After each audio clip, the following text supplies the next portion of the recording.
Jeremías 46, verso 10. Voy a leer en Reina Valera 60, aunque después estaré utilizando Nueva Traducción Viviente. Hoy estaremos hablando acerca de el día del Señor. Y dice este pasaje, Jeremías 46, 10.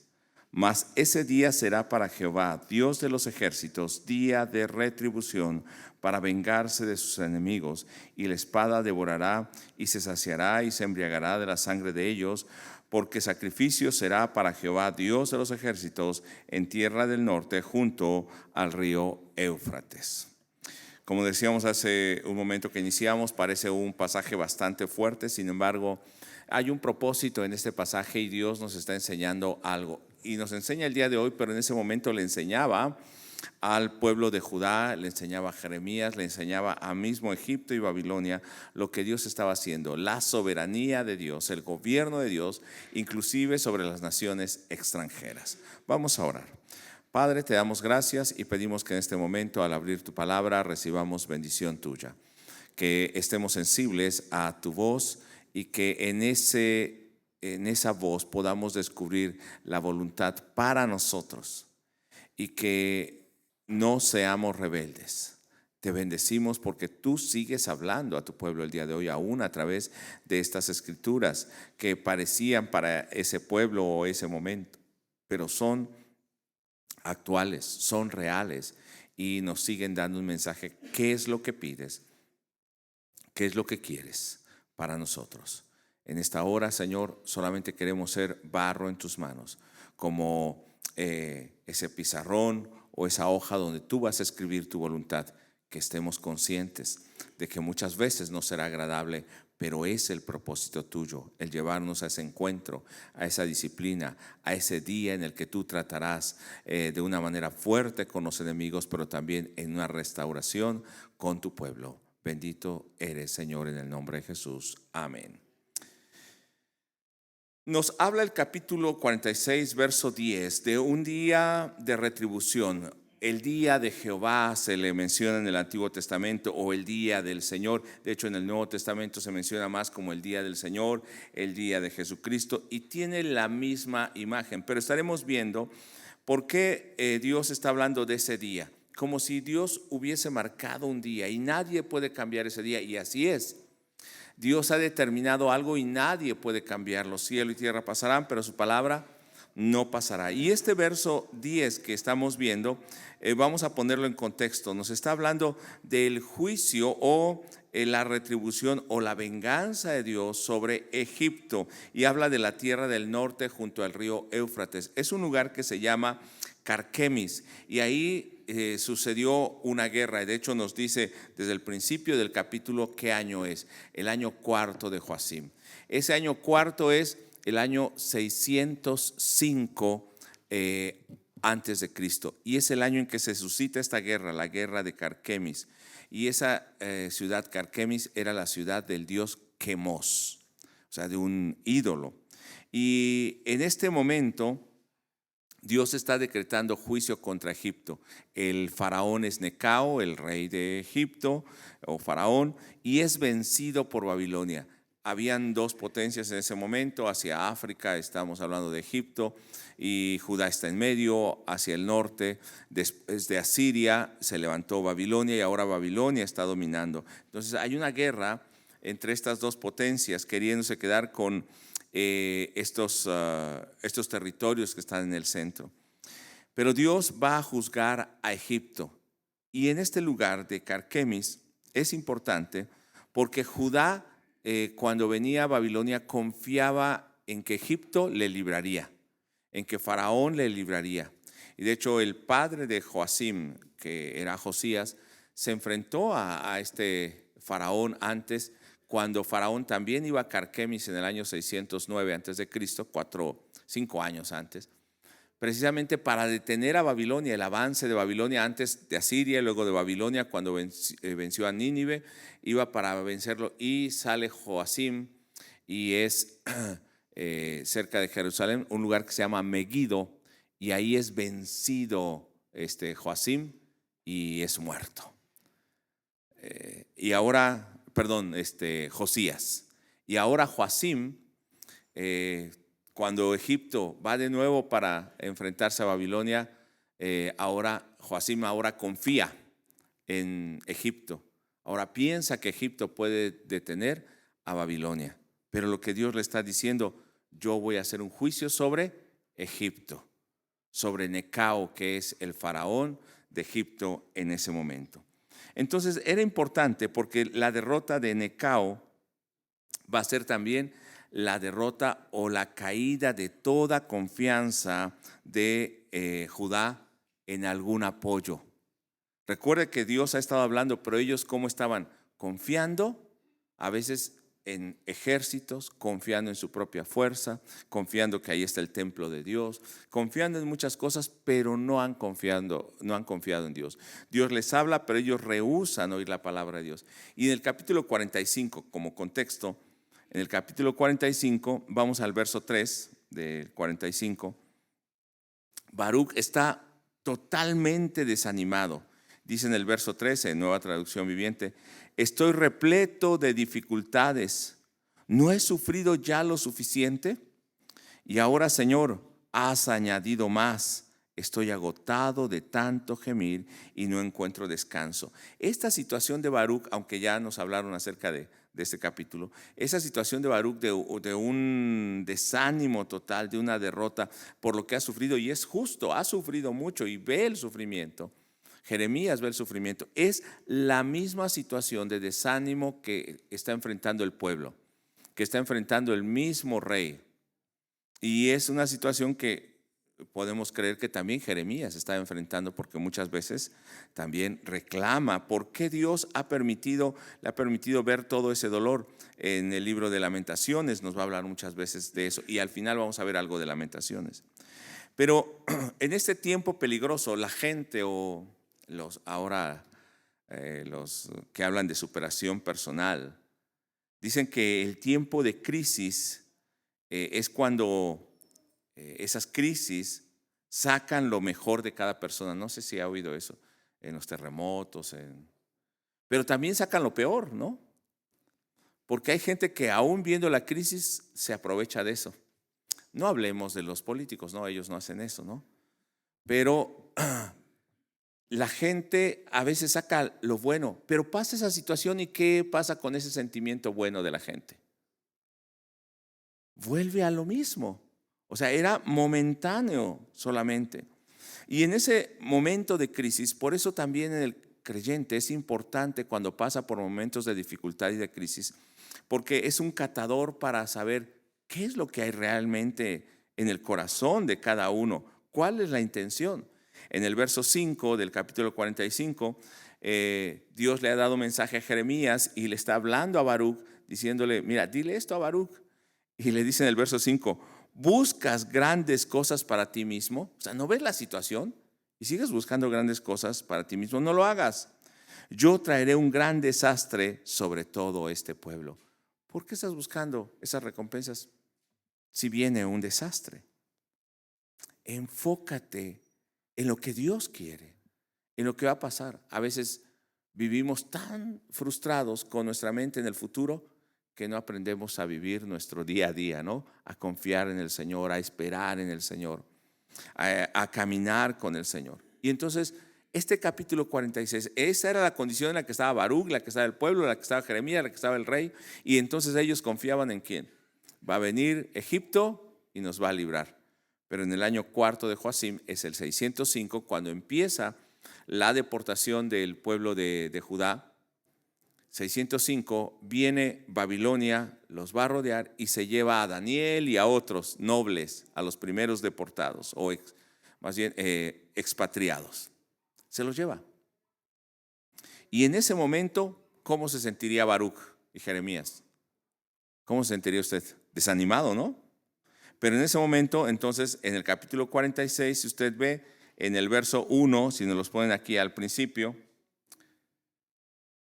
dice que recibe mensaje contra qué lugar, contra naciones extranjeras. Capítulo 46 nos va a hablar de ese juicio contra Egipto. El 47 nos va a hablar contra Filistea, que siempre fueron enemigos de Israel y eran descendientes de los conquistadores griegos. En el capítulo 48 nos va a hablar del juicio contra Moab. En el capítulo 49 contra las naciones también que están alrededor, que es Amón, Edom, Damasco, Cedar y Azor, Elam, que están hacia la parte de Arabia.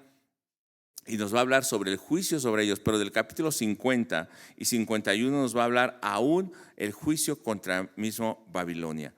¿Y por qué estoy hablando de esto? Porque Dios estaba mostrando que el día en que Él actúe va a tener o va a traer juicio y no va a haber nación grande, nación pequeña que se resista a la soberanía, al gobierno de Dios. Israel pensaba, o Judá en este momento pensaba, que el juicio es solamente para ellos, pero Dios es soberano sobre todas las naciones. Estaba usando a Babilonia para traer juicio a Egipto, para traer juicio a Judá y a esas naciones alrededor, pero también un día Dios juzgaría a Babilonia. Y desde aquí lo empieza a hablar, pero no vamos a llegar hasta esos capítulos. Vamos al capítulo 46, verso 5. Y entonces Dios empieza a hablar o empieza a destruir totalmente la confianza que Judá tenía en Egipto. Y esa tierra del norte, donde nos dice el verso 10 que ahí Dios está viendo esa derrota de Egipto, es precisamente Carquemis, la batalla de Carquemis en el año 605, donde definitivamente Egipto es derrotado y queda bajo el dominio de Babilonia. Pero vamos al verso 5. Pero ¿qué es lo que veo en la visión, más bien en la palabra que Dios le da a Jeremías? Dios le está diciendo, ¿qué es lo que estaba viendo en Egipto, en sus guerreros? El ejército egipcio huye aterrorizado. Aquellos en los que confiaban, ¿qué pasó? Huyen aterrorizados. Sus hombres de guerra más valientes corren sin mirar atrás. ¿Acaso a cada paso se llenan de terror? Verso 6. El corredor más veloz no puede huir, los guerreros más poderosos no pueden escapar. La confianza entonces de Judá, ¿en quién estaba? En hombres. Y de hecho este ejército, nos va a decir el verso 8, que era como ríos, o sea, era una cantidad enorme del ejército de Egipto, pero aún así no pudieron ir, no contra Babilonia, contra la voluntad de Dios. Dios lo había decretado. Verso 9. Aún lo dice en Nueva Traducción Viviente como si fuese un poema. Y ellos están gritando a la carga, caballos y carros de guerra, lo que se oye, ¿no? Los gritos en una guerra. Ataquen, poderosos guerreros de Egipto. Ellos iban con todo el valor, con toda la confianza, preparados con sus armas. Pero como dicen ahora en el ejército o también cuando van a lanzar algún gran proyecto, llegó el día de, así, el día de, o sea, el día elegido, el día que marcaron para esa invasión, para esa guerra. Y ese día no es el día que ellos esperaban, el día de victoria, el día donde iban a ganar, sino era el día que Dios había determinado para juzgar a Egipto y con ellos a Judá también. No es un día común, es el día de Jehová. El día del Señor. Y de esto creo que nos habló el pastor Joel ya, así que no voy a abundar en todo esto. Pero ese día del Señor, ahora sí vamos al verso 10. Ese día que los hombres habían determinado para una guerra, una batalla, para defenderse, Dios lo usó. Era el día que Dios había determinado para que Él ejecutara su juicio y su venganza. Verso 10. Pues este es el día del Señor, dice en Nueva Traducción Viviente, el Señor de los ejércitos celestiales. Quiero detenerme un segundo aquí. Si este es el día que Dios ha elegido y Él es Dios de los ejércitos celestiales, ¿quién podrá enfrentar a ese Señor? Y de hecho también hablamos ya de eso. ¿Quién podrá estar con el Señor? Si el Señor lo ha dicho, Él lo va a cumplir. Verso 10, volvamos. Pero ¿qué es ese día que el Señor ha determinado? Es su día. Es el que Él determinó, el que nadie puede cambiar.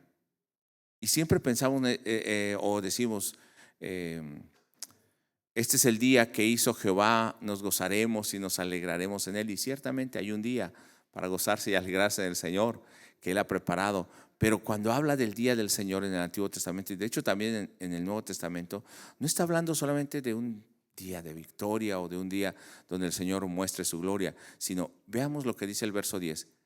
¿Qué era ese día? ¿Qué característica tenía? Día para vengarse de sus enemigos. En la versión 60 dice día de retribución. ¿Qué es lo que va a hacer? En el verso 10 vuelvo. La espada devorará hasta quedar satisfecha. Sí, hasta que se emborrache de la sangre de ustedes. El Señor de los ejércitos celestiales, recibirá hoy un sacrificio en la tierra del norte, junto al río Éufrates. Por eso hablé de Carquemis, para que usted entienda.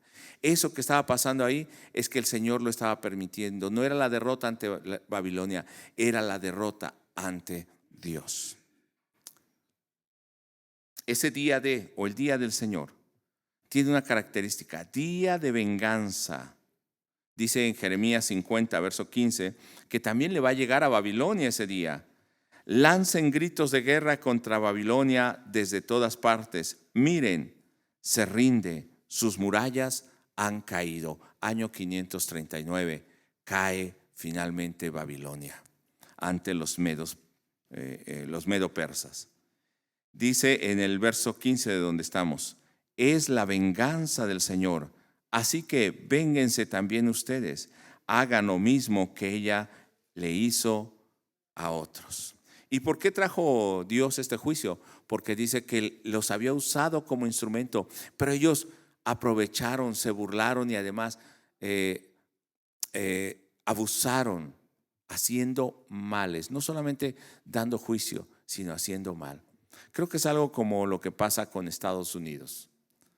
Un tiempo tal vez Estados Unidos defendió la libertad, envió muchos misioneros a todo el mundo, llevaba el evangelio, pero después ellos empezaron a confiar en sí mismos y empezaron a hacer guerras en todos lados para quedarse con recursos, para dominar gobiernos. Se volvió corrupto y también los ministerios se volvieron corruptos en Estados Unidos. Ahora vemos que, como cualquier nación, solamente quiere ir y despojar a todo el que puede. No soy anti-yankee, de ninguna manera, pero eso pasa. Y a veces eso puede pasar con México, pero eso puede pasar con el pueblo de Dios. Dios lo ha usado, Dios se mueve en ti, pero llega un momento en que quitas tu mirada de Dios, el propósito que Dios tiene para ti, y empiezas a confiar en ti mismo, en tu propia justicia. Te vuelves el juez, te pones en lugar de Dios. ¿Y qué es lo que esperamos? Día de juicio. De Dios nadie se escapa. De hecho, este día de juicio, o el día de Jehová, o el día del Señor, se menciona en varios pasajes. No voy a ver todos en el Antiguo Testamento, pero Joel habla de un día de juicio. ¿Cómo será ese día de juicio según Joel? Va a ser un día de escasez, un día en el capítulo 1, un día donde el pueblo fuerte llegue contra el pueblo de Dios, un día de destrucción, aún de la casa de Dios, que era el símbolo de la presencia de Dios y de la identidad como pueblo de Dios. Dice que los campos van a estar secos, los sacerdotes van a llorar porque se les ha quitado el ministerio del altar y sus sacrificios. En esta situación ellos van a clamar a Dios, van a ayunar y van a rendirse en la casa de Jehová y van a clamar por misericordia. ¿No podían haber hecho esto antes de que viniese el juicio? Sí, ¿verdad? ¿No podemos nosotros acercarnos al Señor antes de que llegue ese día, antes de que venga el juicio? Clamar al Señor por misericordia, estar delante de Él. Este es el día de Jehová. Joel 1, 15 y 16. Voy a leer en Reina Valera 60 primero. Ay del día, porque cercano está el día de Jehová y vendrá como destrucción por el Todopoderoso. En Nueva Traducción Viviente dice que terrible será aquel día. Verso 16. No fue arrebatado el alimento de delante de nuestros ojos, la alegría y el placer de la casa de nuestro Dios. No solamente se nos quitó todo lo que necesitábamos para vivir el alimento, sino aún la casa, la alegría de estar en la presencia de Dios. Un hombre cuando empieza a alejarse de Dios, no se da cuenta. Primero se aleja por, tengo más trabajo, tengo que hacer esto, tengo que hacer el otro. Pero a veces sacia su necesidad, pero en ocasiones trabaja y hace y sigue con más ambición y necesidad, no se sacia. Sació momentáneamente lo que quería, pero siempre quiere más. Empieza a alejarse de Dios, pero luego se da cuenta que ha perdido el gozo de ir a la casa del Señor, de estar en la presencia de Dios. No sé si nos ha llegado a pasar eso, hermanos. Cuando eso llega a pasar, cuidado, cuidado, porque podemos tener necesidad, o puedo decir podemos tener hambre física, pero el llegar a perder el hambre de la presencia de Dios, eso sí es terrible. Porque el hambre natural la podemos saciar con cualquier cosa en otro momento, pero el de la presencia de Dios no se suple con nada. Y así empieza el pueblo y lo que espera es juicio. Por eso yo le diría, hermano, ¿cuántos nos disponemos para estar en la casa de Dios los domingos, miércoles, viernes? Pero los que tienen trabajo algo el domingo. ¿O es lo segundo que dejamos o lo tercero? Estar en la presencia de Dios. Déjeme decirle que hoy estamos llegando en nuestra sociedad a un punto de no retorno. Y esto es algo real que estamos viviendo.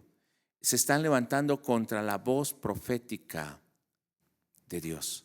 Y no estoy hablando de esos que se llaman profetas o alguien que dice que trae una profecía de Dios. No, la voz profética de Dios es aquel mensaje que habla la palabra de Dios. La gente ahora no quiere oír la palabra de Dios, quiere cambiar la palabra de Dios, al punto que hay aún ministros, no sé si se les puede llamar así, o pseudo pastores en Estados Unidos que se levantan con herejías, aquí en México también, pero algunos hasta el punto, imagínense, había una pastora, bueno, no sé cómo llamarle, porque esa no es pastora, que llegó a decir que es atea. O sea, no cree en Dios, no cree en Jesucristo. ¿Y cómo puede ser pastora? Pero hay gente que le sigue. Hablaba con unas personas hace una semana y me hablaban del reino de Dios. Yo creo que ya se imagina quién. Me hablaban del reino de Dios y le dije, ¿pero tú crees en el reino de Dios? ¿Crees que Jesús es el rey en tu vida? ¿Crees que estás en el reino de Dios? No, yo no creo todavía eso. Entonces, ¿cómo predicas un reino que no crees? Un reino en el que no vives. Un Dios que no es real en tu vida. O sea, es paradójico, ¿no? ¿Cómo puedes creer en un Dios limitado y hablar de un Dios poderoso? ¿No? Entonces, hermano, hemos llegado a ese punto de no retorno, donde se está contra la voz profética, se está contra la palabra de Dios y contra Dios mismo, contra el Evangelio, contra la Biblia, contra sus enseñanzas, contra la fe en Cristo, donde se prohíbe en redes sociales, en televisión y aún se nos quiere prohibir en púlpitos hablar la verdad de la Biblia. Y quieren imponer un pensamiento humanista. Y por qué no decirlo, hasta diabólico, porque si está en contra de la palabra de Dios ¿qué es? Oponente, enemigo, eso es diabólico. De hecho, hay un filósofo cristiano llamado Francis Schaeffer, usted puede ver sus videos en YouTube, y nos habla acerca de la filosofía o el concepto de esa filosofía y la relación con Dios en la historia. Pero Francis Schaeffer dice una cosa, que hemos llegado en uno de sus videos a la era de la sin razón. Antes se elevaba tanto la razón de los filósofos al punto de que la razón estaba aún sobre lo físico, sobre lo material. Pero llegamos a un punto, bueno, después fue lo material con los materialistas. No, todo lo que es tangible y todo lo que es real. Pero dice Francis Schaeffer, estoy hablando del año 70 más o menos, ¿hace cuánto? 50 años, donde dice, estamos llegando a la era de la sin razón, donde lo que predomina ahora es la falta de razón, lo que es ilógico, lo que va en contra de la naturaleza, de la ciencia, de Dios, en contra de todo lo que es la vida humana. Hemos llegado a ese punto de la sin razón. Y en ese momento, ¿qué es lo que la humanidad espera, hermanos? El juicio de Dios, lamentablemente. Y el juicio de Dios aquí nos está hablando, regresamos a la Biblia, capítulo 46, verso 14. Un ejército que se creía poderoso, Egipto. El juicio de Dios va a alcanzar a Egipto, aún se crea poderoso a donde vaya. Y dice el 46, 14, griten en Egipto, publiquen en las ciudades de Migdol, Memphis, Tafnes, movilícense para la batalla, porque la espada devorará a todos los que están a su alrededor. Está hablando, fueron al norte y allá serán destruidos, pero aún en sus ciudades en Egipto, allá les alcanzará la espada. Y si usted ve en el capítulo 44, no vaya ahí, pero en el capítulo 44, estas ciudades que son juzgadas en Egipto, ¿a dónde huyeron los que se fueron de Judá, de Jerusalén? A estas 3 ciudades. Parece que no habían escuchado el mensaje. Y esto fue años antes. Hasta allá va a alcanzar el juicio. Y ellos van a donde está el juicio. Hermano, cuando nos alejamos de Dios, no pensemos que solamente quedó en que nos enfriamos y nos alejamos de Dios, sino estamos corriendo hacia el juicio de Dios, el día que Dios tiene. Es tiempo de regresarnos al Señor, de volvernos. Verso 15, en la segunda parte dice, no pueden mantenerse de pie porque el Señor los derribó. Verso 16, en la segunda parte, esta gente tiene tanto temor que dice, volvamos a nuestra gente, y al final dice, huyamos de la espada del enemigo. Dios, ¿qué está haciendo? Los está derribando y Egipto está huyendo. Pero hasta allá donde vayan, hasta allá los va a alcanzar la espada. Y en el Salmo 139 podemos recordar donde del verso 7, bueno, todo el capítulo, pero dice, ¿dónde me voy a esconder de la presencia de Dios?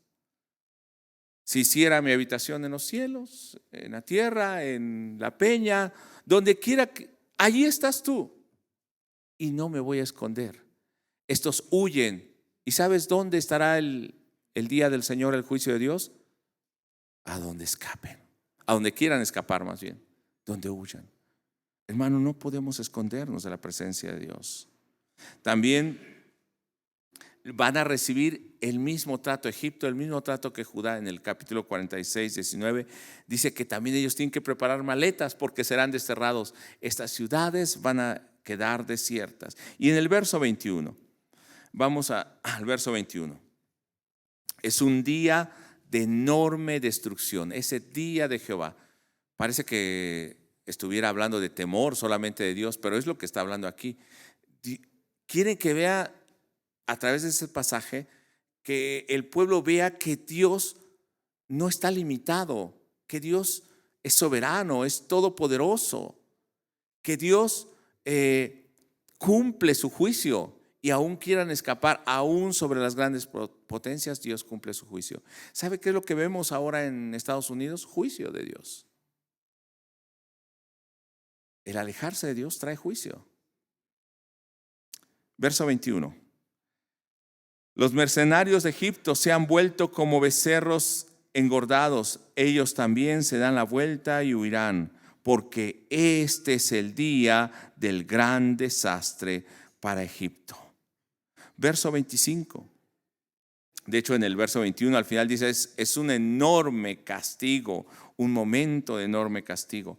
Verso 25, entonces, ¿cuál es la razón por la que Dios juzga a Egipto? La misma razón por la que Dios juzgará a Babilonia, a las naciones alrededor de Judá y la misma razón por la que Dios juzga a Judá. Verso 25, el Señor de los ejércitos celestiales, Dios de Israel, dice: castigaré a Amón, el dios de Tebas, y a todos los demás dioses de Egipto. A través de este juicio, ¿a quién estaba castigando? A sus dioses. ¿Se acuerda de Éxodo capítulo 12? Bueno, desde el 7 al 12. ¿A quién estaba castigando Dios con las plagas? A los dioses de Egipto, para que vieran que Dios es soberano, Dios es el único Dios sobre todos los llamados dioses que son ídolos, que Dios es todopoderoso. Hermano, ¿en quién había confiado Judá e Israel? En los ídolos, en los Baales. Si usted ve el capítulo 44, que ya nos hablaron del capítulo 44 también, aún se envanecían las mujeres, o sea, tenían la cara dura, ¿no? Y dice: no nos llame la atención porque hemos honrado a la reina del cielo, porque nuestros esposos lo vieron y ellos mismos estaban con nosotros. Además, cuando honrábamos a la reina del cielo, todo nos iba bien. Hermano, eso es tener cara dura, ¿no?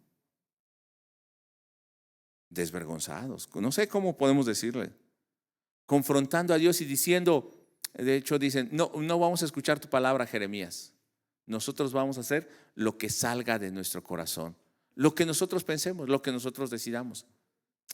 Eso me recuerda mucho a algo que he escuchado en últimos días. No vamos a hacerle caso a la palabra de Dios. Lo que yo me considere, lo que yo crea, eso es lo bueno, ¿o no? Ese es el pensamiento del mundo hoy. La propia percepción, el propio deseo, mi propio bien. Así que si un día una persona sale con un cuchillo y dice: yo creo que eso está bien y eso es lo que yo pienso, y sale a matar a la gente, ¿entonces estará bien? Claro que no. Ahora están diciendo: no, es que la droga no es tan mala. La droga no es tan mala. El sexo, ¿cómo se llama? Libertino no es malo. Malo es que hables que es pecado. Malo es que no lo hagas. A ver, ¿sí nos damos cuenta que hemos llegado al punto de la era sin razón? Se ha cambiado todo. Malo es que no le des rienda suelta al pecado. Por eso Dios está trayendo juicio. Los dioses que ahora tal vez se adoran no son esos dioses todavía, ¿no? Pero esos dioses físicos. Pero ahora se adora a otros dioses. Al dios dinero, éxito, carne, sexo, droga, todo. Al yo. Entonces Dios está juzgando a sus dioses. Dios va a juzgar también a los gobernantes, a Faraón, a todo el pueblo y a los que confían en él. Dios está juzgando.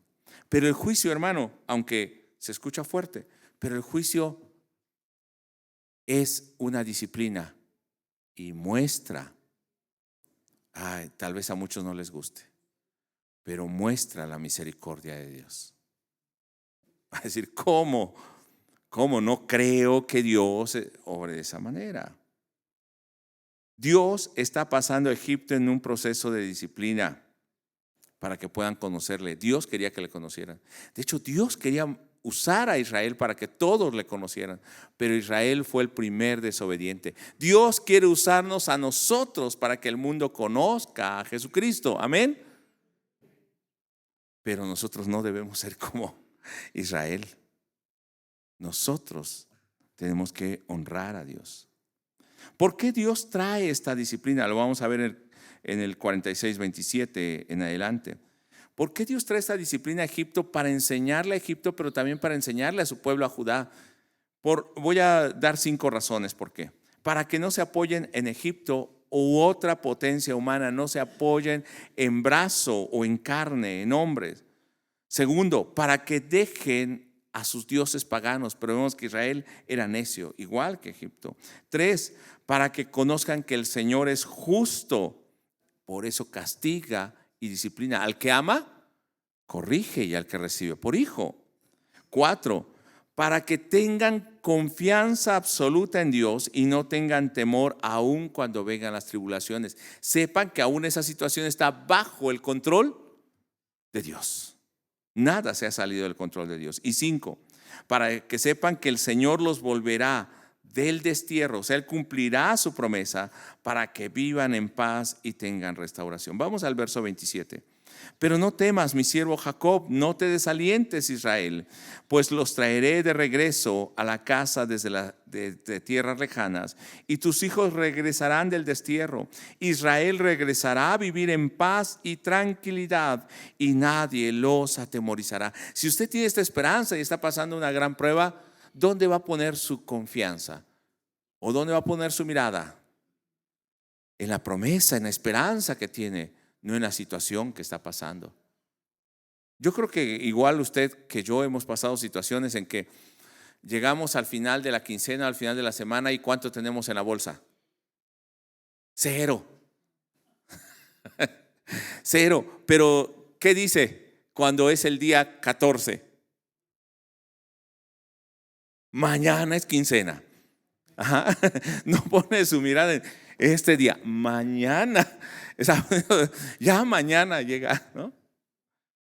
Su mirada y su confianza está ahí.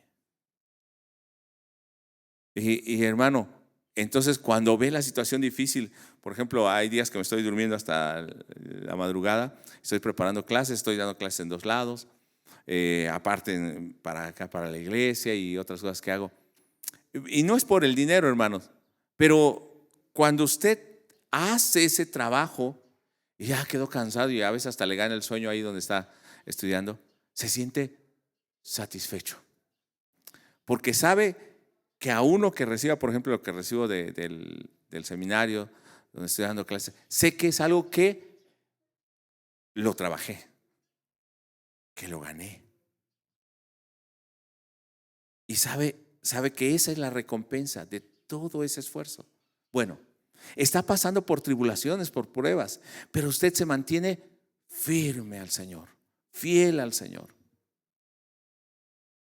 ¿Y sabe cuál es la esperanza? Esa recompensa que Dios tiene para nosotros. La salvación, su paz. Será difícil, se tendrá que desvelar, tendrá que esforzarse, pero la recompensa está allí. Pero no es una recompensa humana de una quincena, de un sueldo. Es para vida eterna. Bueno, pero regresemos. Verso 28. Y entonces Dios le dice: si estás en esta situación, no temas, mi siervo Jacob, porque yo estoy contigo, dice el Señor. Al final del verso dice: te disciplinaré, pero con justicia, no te dejaré sin castigo. Y a mí me gusta esta expresión: te disciplinaré, pero con justicia. No es el vengarse para golpear al hijo, el pegarle. Yo estoy en contra de que usted agarre y una cachetada en la boca o al hijo, o un coscorrón. Hermano, eso no. O que usted dijera: ya me debe 5, al rato ya me debe 6, y al rato agarra y saca el cinturón y fum, fum, fum, fum. ¿Sabe qué va a decir ese niño? Qué injusto, mi padre no me ama. No digo que no se corrija, se tiene que corregir, pero se hace uno con amor, con sabiduría. No es para lastimar, se tiene que hablar. Y Dios estuvo hablando para corregir a su pueblo. Pero ¿qué actitud debemos tener entonces ante el juicio de Dios, entendiendo la disciplina de Dios? Disciplina es un proceso de instrucción o de corrección que Dios utiliza para un pueblo o para las personas. En la Biblia se habla de disciplina en el Antiguo Testamento usando 2 palabras, yazar y musar. Pero vea qué es disciplina en el Antiguo Testamento: castigar o instruir. O sea que instruir y castigar van de la mano. Y en el Nuevo Testamento es paideia, que quiere decir corregir o instruir al hijo. de ahí viene pedagogía, ¿no? Es al niño, al pequeño. ¿Qué decía Proverbios? Instruye al niño en su carrera y cuando sea grande no se apartará de él. Hebreos 12 dice que el Señor a quien ama disciplina y azota a aquel que recibe por hijo. Pero 1 Corintios 11:32 me gusta. Ese día del Señor no es un día solamente donde somos castigados, sino hay un propósito. Dios quiere corregirnos, hacer voltear nuestra mirada, nuestro corazón hacia Él. 1 Corintios 11:32 dice que somos castigados por el Señor, pero para que no seamos condenados con el mundo. Cuando Dios nos jala de esa manera, ¿qué hacemos? Yo quería irme, pero Dios, ¿qué hace? Me vuelve a jalar para que no sea condenado con el mundo. ¿Decimos amén o decimos ay del hermano que está? No es cierto, no. Ay de nosotros, porque a veces necesitamos esa corrección. Deme unos minutos más. Quiero ir a Lamentaciones, porque nos va a hablar acerca de ese proceso de disciplina, de ese día del Señor que es fuerte. Pero hermano, ese día del Señor sigue siendo el día de Jesucristo ahora. Dios trae juicio para restaurar a su pueblo, para que su pueblo confíe solo en Él, para que su pueblo deje de ver lo que está pasando, deje de confiar en el PRD, en el PAN, en el PRI, en el Movimiento Ciudadano, en Morena. No estoy hablando de política, todos los partidos entran ahí. Deje de confiar que ellos son su esperanza. Nuestra esperanza es Dios. Aún deje de confiar que una congregación o un pastor es su esperanza, aunque yo sea pastor y seamos una congregación. No, nuestra esperanza es Dios, hermano, porque si no nos perdemos, literalmente.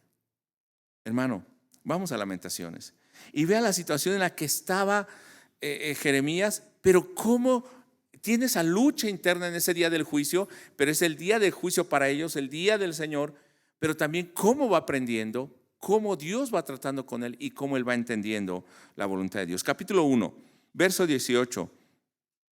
Jehová es justo, yo contra su palabra me rebelé. O sea, todo ese juicio, lo que está pasando, ¿qué está diciendo? Es porque nos rebelamos. Verso 21.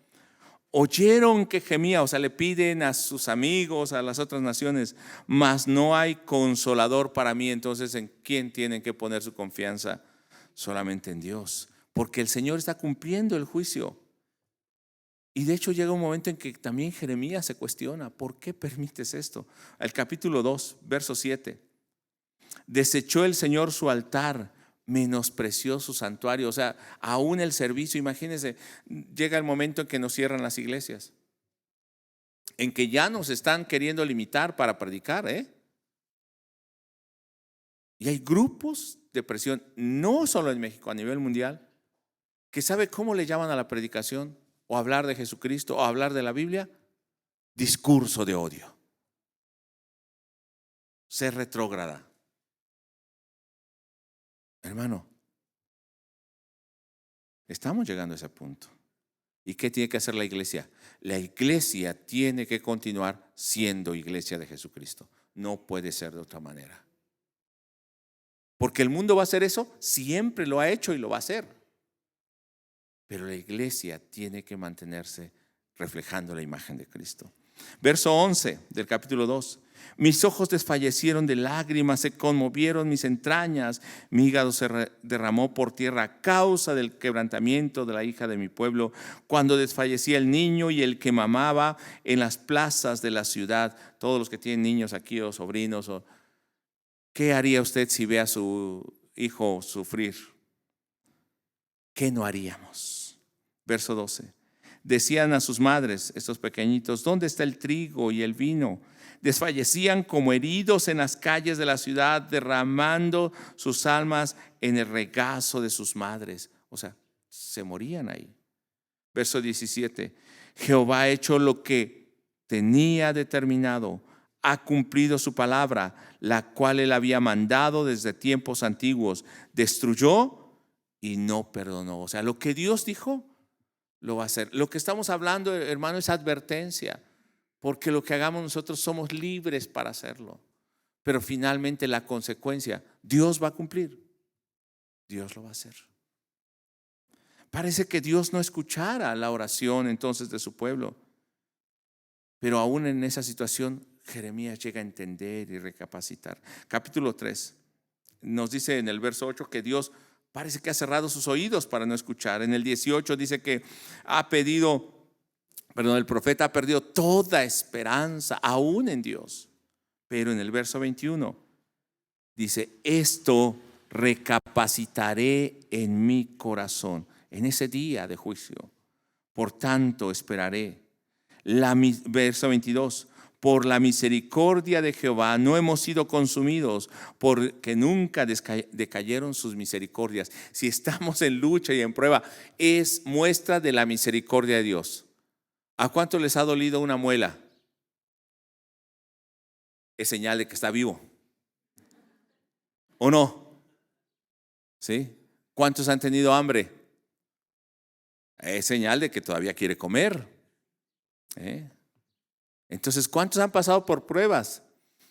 Es señal de que todavía en esas pruebas estamos vivos y la misericordia de Dios nos mantiene. Verso 26: bueno es esperar en silencio la salvación de Jehová. No hay esperanza en otro lado. Yo voy a esperar en el Señor. Verso 31: porque el Señor no desecha para siempre. El Señor tiene misericordia. Verso 32: antes, si aflige, también se compadece según la multitud de sus misericordias. Verso 40. Entonces reflexiona Jeremías y nos hace reflexionar.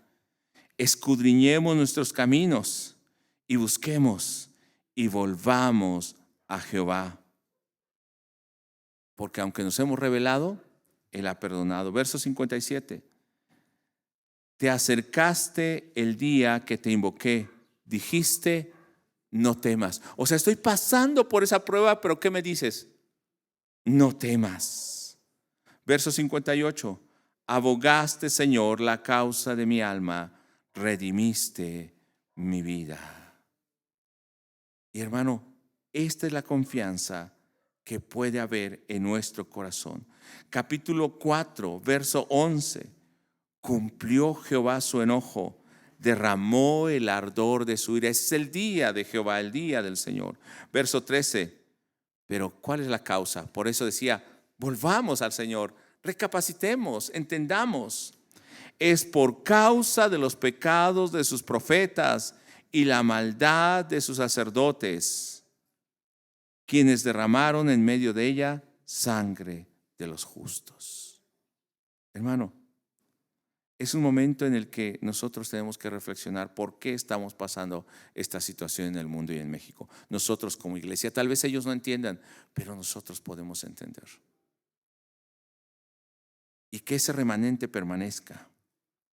En el capítulo 5, aunque en el verso 16 se lamenta, dice: ay de nosotros porque pecamos. O sea, es lo que merecemos porque pecamos.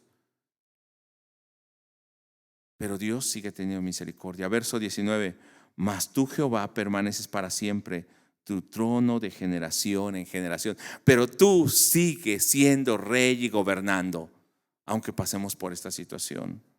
Verso 21, y léanlo conmigo. Vuélvenos, oh Jehová, a ti y nos volveremos. Renueva nuestros días como al principio. Señor, haznos volver a ti, porque somos tan duros, tan rebeldes, tan necios, que a veces oyendo no entendemos. Aún viendo ese día, no nos arrepentimos. Vuélvenos a ti. Y ese día de juicio, ese día del Señor, era un día de juicio, ciertamente, pero al mismo tiempo es un día de esperanza y de refugio. Hemos hablado de todo el juicio, pero no nos quedemos con eso. Es un día también de esperanza. Nos dice Joel capítulo 3, verso 16. Es un día en que el Señor va a restaurar, donde podemos escondernos en Él. Sí, está todo esto, pero nosotros podemos confiar en el Señor. Amén. Nos dice Zacarías capítulo 12, verso 8, que es el día en el que el Señor defenderá a su pueblo. ¿Para quién es juicio? Para los enemigos del Señor, para los que no confían en Él. Pero para nosotros es refugio. Castillo fuerte es nuestro Dios. Dulce refugio. Primera de Corintios capítulo 1 versos 7 al 9 nos va a hablar acerca del regreso también del Señor Jesús y cómo Dios mantiene al creyente firme y lo mantiene libre de culpa hasta la venida del Señor Jesús. ¿Estamos recibiendo pruebas, tribulaciones? ¿Estamos viviendo en un mundo de angustia? Sí, hermanos, pero el Señor nos mantiene firmes esperando el día del Señor, donde los enemigos del Señor serán destruidos, pero también donde va a haber restauración para su pueblo. Capítulo 24 de Mateo, Marcos 13 y Lucas 21 nos va a hablar de ese día de horror, de terror. Nos va a hablar de la destrucción del templo de Jerusalén, pero también el día en que el pueblo está siendo perseguido y van a venir tribulaciones, y dice, esto solamente es principio de dolores, no es el fin. Pero cuando llegue el fin, nos va a hablar cómo el Señor está manteniendo ese pueblo para cuando llegue el fin, el día de la venida de Jesús, estemos firmes y esperándoles. Quiero terminar con un pasaje que se encuentra en 2 de Pedro 3, 10 al 14, hablando de ese día que ellos pasaban y cómo Jeremías tenía que estar viendo, Baruch tenía que estar viendo, el pueblo tenía que estar viendo el día de la esperanza también y esperar en el refugio del Señor hasta que Él cumpliera los 70 años de cautiverio y lo regresara, hasta que el Señor restaurara a su pueblo, el templo, el culto, hasta que el Señor trajera al Mesías. De hecho nos habla el 2 de Pedro 3:10 de esta manera. Voy a leer en Reina Valera 60. Pero el día del Señor vendrá, así como hablaba del Antiguo Testamento el día de juicio, ahora habla del día de Jesucristo. Pero el día del Señor vendrá como ladrón en la noche, en el cual los cielos pasarán con gran estruendo, y los elementos ardiendo serán deshechos, y la tierra y las obras que en ellos hay serán quemadas. Habla de un día de juicio terrible. Verso 11. Hace un llamado y una reflexión al pueblo de Dios, a ti y a mí el día de hoy. No solamente fue para Judá, para Egipto, para Babilonia, para esas naciones. También es para nosotros hoy, aunque ya no es esa guerra, pero es para nosotros hoy esperando nuestra redención. Verso 11. Puesto que todas estas cosas han de ser deshechas, ¿cómo no debéis vosotros andar en santa y piadosa manera de vivir? Pero nosotros esperamos, según sus promesas, cielo nuevo y tierra nueva, en los cuales mora la justicia. ¿Dónde está nuestra esperanza? Verso 14. Por lo cual, oh amados, estando en espera de estas cosas, lean conmigo, procurad con diligencia ser hallados por Él sin mancha e irreprensibles en paz. Venga lo que venga. Mantente de esta manera, esperando en el Señor. Sé que puede ser difícil, que llega un momento de desesperanza, pero hermano, mi papel es llamarte la atención. Y la palabra está ahí. Tú puedes rechazarla o puedes aceptarla. Puedes volverte al Señor. Puedes estar pasando por problemas y seguir viendo tus problemas. O voltear y empezar a confiar en el Señor, a obedecer al Señor, para que el Señor también sea tu refugio. Vamos a ponernos en pie y oremos. Bendito Señor y Dios, ¿cuántas veces hemos sido rebeldes como esa gente? Y el día del Señor pensamos que solamente es un día de juicio para los pecadores, pero también es para aquellos que, conociéndote, podemos rechazarte o no vivir en obediencia. Pero también es un día de esperanza donde tú eres refugio y consuelo, donde tú nos sostienes y nos mantienes para pasar ese día y, Señor, llegar a ese día de la venida de Jesucristo, ser levantados con Él, vivir en la presencia de Dios. Ayúdanos a vivir de esta manera. Si hay cosas que tenemos que dejar, si hay cosas, ídolos que tenemos que echar fuera de nuestra vida, permite, Señor, que tengamos ese valor. Pero también, oh Dios, si nos hemos desanimado, estamos como Baruch desanimados, que hayan hombres o mujeres de Dios, que esta palabra sea ese medio que nos levante y nos haga poner nuestra mirada en el Señor. Que nuestra esperanza no está en estas cosas materiales en este mundo, sino en la recompensa que tú nos das. Que podamos esperar, Señor, cada día en ti. Te bendecimos, oh Padre, en el nombre de Jesús. Amén. Tome su lugar.